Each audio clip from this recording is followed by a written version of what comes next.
Biarkanlah diri ini untuk mencoba. Halo guys, kembali lagi kepada saya Muhammad Ihsan Fikri. Oke, pada kesempatan kali ini saya akan berbagi video tentang pembelajaran administrasi personalia guru dan juga pegawai. Oke, kepada para penonton, teman-teman, rekan-rekan agar menyimak dengan seksama video ini agar dapat mudah dipahami. Oke, selamat menyaksikan. Bismillah. Assalamualaikum warahmatullahi wabarakatuh. Alhamdulillahirrahmanirrahim. Wassalatu wassalamu ala al-mursalin wa ala ahlihi wa man wala ma ba'd. Pada kesempatan kali ini kita akan mempelajari materi tentang administrasi personalia guru dan pegawai. Oke, sebelum kita masuk ke poin intinya, kita harus mengetahui dulu apa itu administrasi personalia. Administrasi personalia merupakan seluruh proses kegiatan yang direncanakan dan diusahakan secara sengaja dan bersungguh-sungguh serta pembinaan secara kontinu dari para pegawai di sekolah maupun para guru-guru dalam mencapai administrasi personalia tersebut. Adapun menurut para ahli, yaitu menurut Henrod Setopo, administrasi personalia adalah administrasi yang menangani masalah-masalah ke dalam pegawaian dalam suatu badan usaha atau lembaga. Jadi dapat disimpulkan, administrasi personalia ini ialah segala kegiatan yang terkait dengan pengelolaan atau pengaturan tenaga kerja atau sumber daya manusia di suatu organisasi atau di suatu sekolah, seperti itu.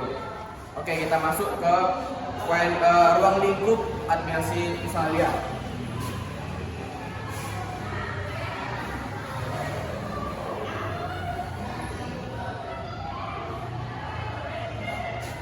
Oke, yang pertama, administrasi personalia ada beberapa ruang lingkup. Yang pertama yaitu perencanaan personal.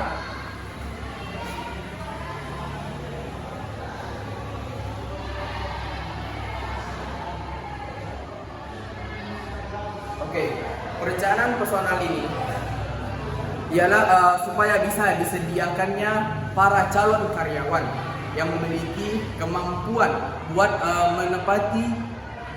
menempati jabatan sebagai manajer di masa depan nanti dan dalam suatu negara, dan mengembangkan juga produktivitas secara nasional sehingga bisa diciptakannya para tenaga yang mahir di bidang tertentu supaya bisa memberi sokongan rancangan dari pemerintah, sehingga bisa disimpulkan perencanaan pegawai dalam bidang pendidikan alat taktik untuk memutuskan suatu kuantitas pegawai untuk masa depan kelaknya nanti. Seperti itu. Baik, kita lanjut kedua itu pengadaan personal.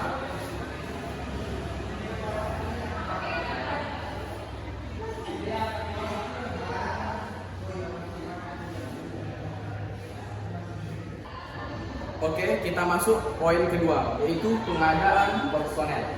Pengadaan personel ini adalah sebuah aktivitas yang bertujuan untuk memasukkan susunan karyawan yang tidak ada menjabatnya, umumnya dikarenakan dengan adanya karyawan yang telah mengundurkan diri.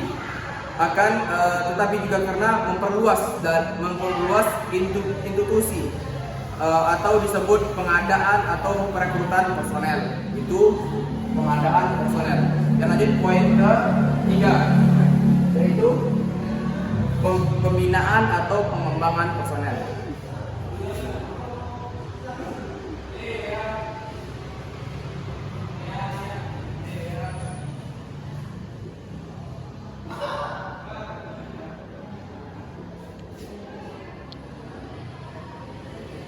Oke, pembinaan atau pengadaan pengembangan personel ini ialah itu aktivitas ini berkaitan dengan sudut pandang kesanggupan, akan tetapi sangat berkaitan dengan pengembangan personel, yaitu mengembangkan personel baik dari guru maupun pegawai staf-staf yang ada di sekolah, yaitu mengembangkan skill-skill dari guru tersebut.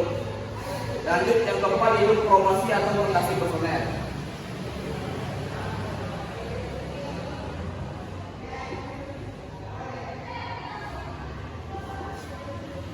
Oke, kita lanjut poin keempat, yaitu promosi dan mutasi.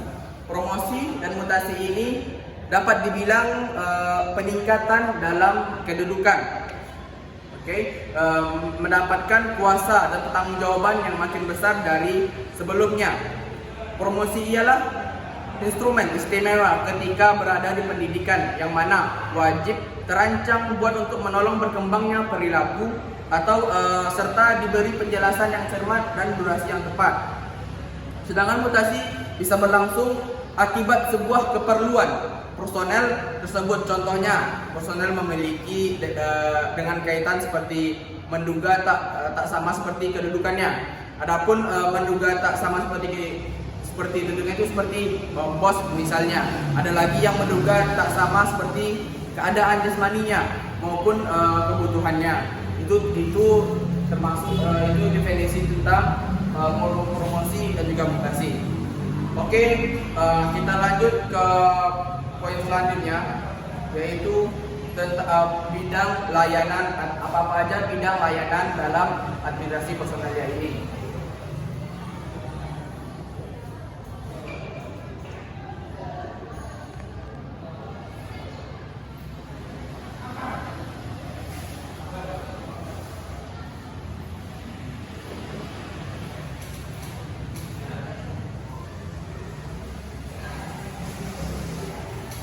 Oke, adapun bidang pertama yaitu administrasi personalia bagian tata usaha atau yang biasa kita sebut TU. Pertama itu TU. TU ini memiliki peranan penting juga di dalam terlaksananya sesuatu kegiatan di dalam sekolah.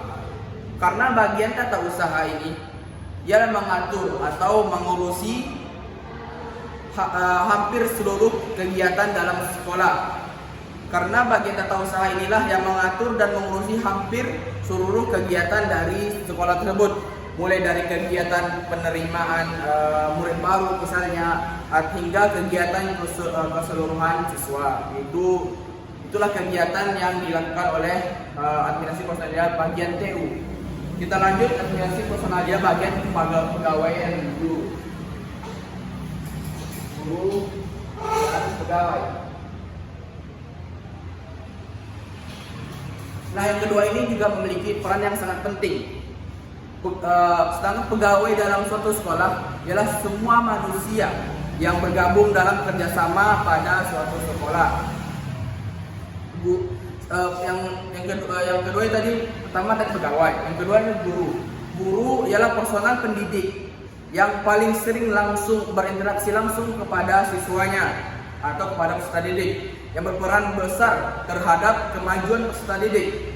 Bahkan kualitas sekolah juga dipengaruhi oleh guru. Itu yang poin kedua, guru dan pegawai. Poin ketiga yaitu administrasi personalia bidang murid atau peserta didik.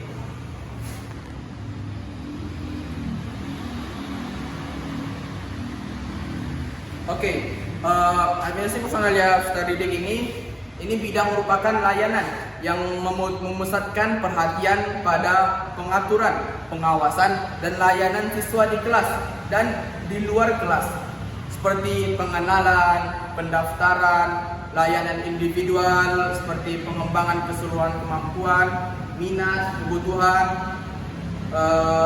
sampai administrasi personalia bidang murid ini dalam manajemen personalia tidak hanya mengurus kegiatan pencatatan peserta didik saja, namun melainkan meliputi aspek yang kelancaran upaya pertumbuhan dan perkembangan peserta didik tersebut.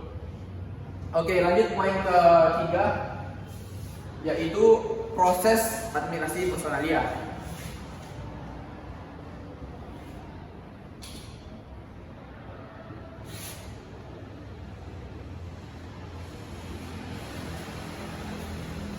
Proses dapat diartikan sebagai runtunan perubahan atau peristiwa dalam perkembangan sesuatu kegiatan. Yaitu pertama pastinya itu kegiatan di dalam sekolah.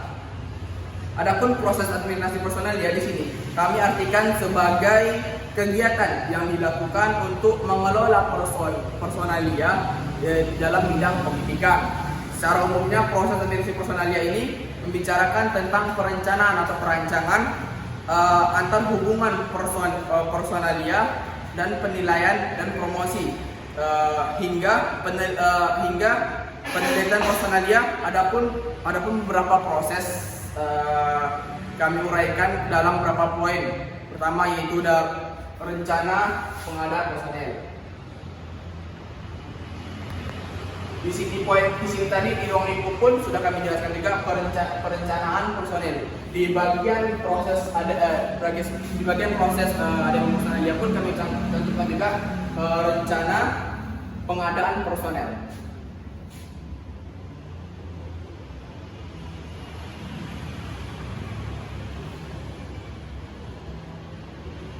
Ada beberapa bagian dalam perencanaan pengadaan personel. Yang pertama itu adalah analisis jabatan, yang kedua inventarisasi personel, yang ketiga ada pengadaan personel juga, dan yang keempat penataan atau pengangkatan dan penempatan calon pegawai dan personel.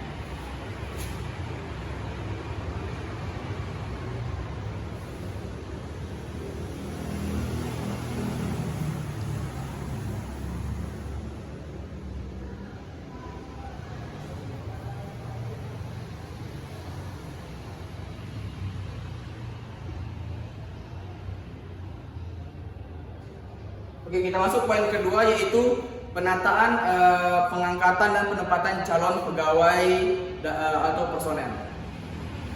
Ada beberapa tugas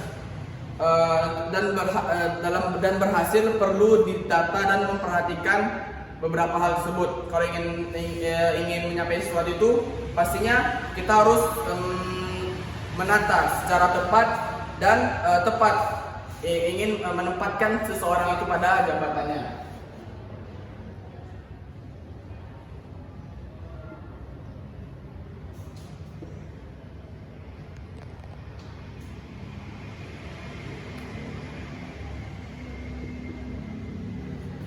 Yang pertama itu latar belakang pendidikan. Jadi kalau kita sebagai yang menatakan penempatan jabatan itu, kita harus melihat latar belakang dari personel tersebut. Pertama itu latar belakang. Yang kedua itu ada pengalaman kerja. Jadi kita juga harus melihat pengalaman kerja seseorang tersebut. Baru kita bisa menetapkan atau mengangkat penempatan jabatan mereka.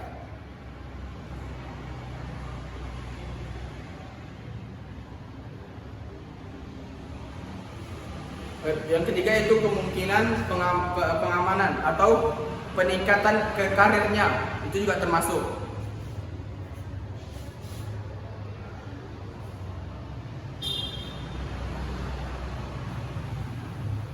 Yang terakhir itu sikap atau penampilan dan sifat kepribadiannya. Yang keempat ini juga sangat penting dalam hal-hal yang harus kita perhatikan untuk penataan atau penempatan jabatan kepada seseorang tersebut atau kepada personel tersebut. Pertama itu sikap, penampilan dan sifat.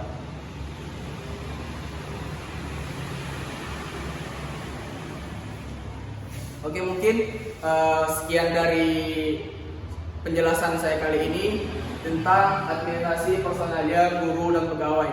Dan apabila ada kesalahan, khilafan dari yang saya jelaskan mungkin atau belum mengerti, mungkin boleh lain kali saya menjelaskan ulang. Nah, bagaimana tadi kawan-kawan semua para penonton telah menyaksikan cuplikan video singkat tentang pembelajaran administrasi personalia guru dan pegawai. Oke, sedikit singkat dari saya. Administrasi personalia dan guru pegawai ini fungsinya itu agar tercapainya tujuan atau perencanaan nanti di suatu sekolah atau di suatu organisasi. Oke, mungkin sekian dari saya. Apabila ada dapat kesalahan, saya minta maaf. Akhirul kalam, wabillahi taufiq wal hidayah. Assalamualaikum warahmatullahi wabarakatuh. See you guys.